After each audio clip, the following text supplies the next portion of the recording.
years old, lives in Brazil. They're going to be hooking up in Toronto soon, but let's go back to Marty. We got a crash. And in turn number 4 of Milwaukee, is this deja vu for J.R. Hildebrand or what?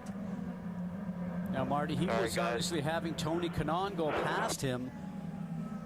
Was it one of those scenarios where he ended up being just on the high side, getting those right side wheels into the marbles we talked about before? You can see team owner, chief operating officer, John Barnes, a little disappointed, headset off, and he knows the day is done. JR was 2 laps down at the time, running in 19th. Let's go back, take another look. You can see on your left-hand side, the 82 machine, Tony Kanaan has just gone past the National Guard car, and he's just a little bit high up on the ground. Now watch here, on board with J.R. Hildebrand. Just turns in a little bit too late. That right side gets into the light gray area, and bam.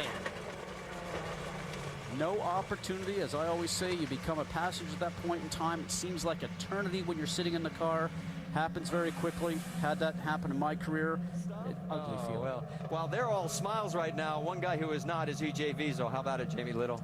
Yes, and actually we caught up with J.R. Hildebrand, too. Both are here. Actually, J.R. is on his way to the medical center to get a drug test right now. I see your knees all wrapped up, though. Your day ended early. What happened? Yeah, I mean, the knee was fine, yeah, we were really struggling out there, to be honest, for a little while to start with. I think right before the pit stop, we started having an issue with our weight jacker, which just got worse as the race was going on. So was kind of just trying to hang on to it at that stage, and you know, was trying to be sort of courteous to leaders going by, but you know, that high line is just a tough groove to make it work on. TK came around in front of me and just ended up having to use a little bit more road than, you know, I think I was sort of expecting, and I kind of had nowhere to go but up into the marbles, and you know, that was that. So just, you know, really bummed for the Panther Racing guys. They've worked really hard, and for the National Guard here this weekend. Ill handling race car all day, claims J.R. Hildebrand.